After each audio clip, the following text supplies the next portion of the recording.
अस्सलामुअलैकुम, मेरा नाम राशिद है और आज के जो फार्मूला मैं लेके आया हूँ उसका नाम है सम if S. Some if S बहुत ही पावरफुल फार्मूला है और अगर वेजिस से रिलेटेड आप कोई टेम्पलेट बनाना चाहते हैं तो ये फार्मूला के बगैर वेजिस की शीट बन ही नहीं सकती। तो आइए मैं सिखाता हूँ आपको कि किस तरह से हम इस पे वर्कआउट करते हैं, किस तरह से इससे काम लेते हैं। सबसे पहले डाटा से इंट्रोड्यूस करवा देता हूँ। यहाँ पे मेरा कुछ डाटा पड़ा हुआ है, कुछ नेम है और उनकी कुछ सेल है। राशिद की सेल 172, राशिद की फिर सेल 90 है, राशिद की फिर सेल 192 है, अहमद की 89 है, अहमद की 125। तो मैं चाहता हूँ कि मेरे पास 3 नाम है, राशिद है एक नाम है, काशिफ एक नाम है और अहमद एक नाम है। तो ये रैंडमली उनकी सेल्स बढ़ी हुई हैं। तो मैं चाहता हूँ कि मैं सम एफ एस जो फार्मूला है सम इफ एस, यहाँ पे राशिद की टोटल सेल में काउंट कर लूँ, वहाँ से उस टेबल में से काशिफ की टोटल सेल काउंट कर लूँ और अहमद की टोटल सेल काउंट कर लूँ। तो इस सेल को काउंट करने के लिए यहाँ पे मैं फार्मूला लगाऊंगा equal to sumifs. और सबसे पहले मैं कह रहा है कि सम रेंज, कि मैं वो रेंज सेलेक्ट करूँगा, इसको उठा के साइड पे कर दें, जिसमें से मेरा आंसर आना है। तो आंसर मेरा ये वाली सेल में से आना है, ठीक है, आंसर जिसमें से आना है। उसके बाद इसने कहा कि रेंज 1, क्राइटेरिया रेंज 1, ठीक है। सम रेंज मैंने कह दिया कि जिसमें से मेरा आंसर आना है। क्राइटेरिया रेंज 1 का मतलब है कि जहाँ से जो सर्च होना है, जहाँ से, तो मैं यहाँ से मैंने नेम को सर्च करना है, ठीक है। एक चीज़ का आपने ख्याल रखना है कि जो ये रेंज बनेगी, जैसे ये रेंज बनी C3 से लेकर C10 तक, तो ये भी B3 से लेकर B10 तक बनेगी। ये नहीं होगा कि ये C10 तक बनी है तो ये B12 तक बना दूंगा। तो इस तरह से नहीं करना, ये दोनों रेंजेस जो हैं ये बराबर होनी चाहिए।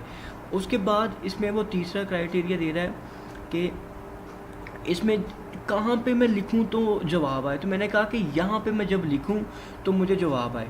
तो इसको क्लोज़ करके मैं इसको ओके कर दूँगा, ठीक है। तो यहाँ पे जो राशिद की सेल है वो 129 आ जाएगी, ठीक है।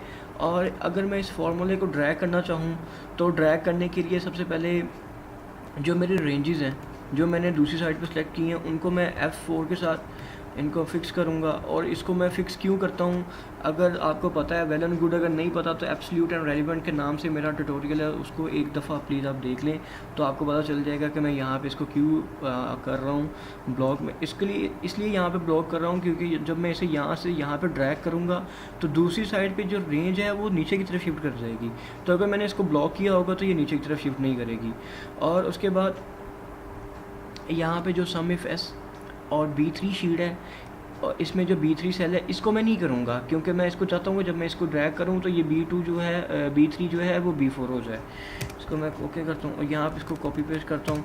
तो सॉरी, इसको मैं कॉपी करके यहाँ पे पेस्ट कर दूँगा, कॉपी पेस्ट, ठीक है। तो यहाँ पे आप देख सकते हैं राशिद की 129 आ गई है, काशिफ की 190 आ गई और अहमद की 214 आ गई। अब मैं यहाँ पे वैसे आपको मैन्युअली काउंट करके दे देता हूँ कि राशिद की सेल हम काउंट करते हैं। इसको प्लस करता हूँ, फिर राशिद, उसके बाद राशिद यहाँ पे है, उसके बाद यहाँ पे है।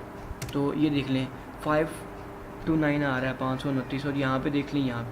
तो यही है सम इफ एस फार्मूला जो मैंने आपको बता दिया और इसको यूज़ करने का तरीकाकार भी बता दिया है। उम्मीद करता हूँ आपको समझ आई होगी। अगर कुछ समझ नहीं आई तो आप मुझे मैसेज में या फेसबुक पे जो मेरा पेज है www.facebook.com/rashid19992 यहाँ इस पर भी आप क्लिक करेंगे क्योंकि ये जो वर्कबुक है ये इस पर यहाँ पे आप देख सकते हैं, ये जो विंडो पॉपअप हुई है उसके ऊपर लिंक लिखा हुआ है www.facebook.com/rashid19992। इसको भी करता हूँ तो उस पर भी ये इसका आ जाएगा link, web link daily motion का।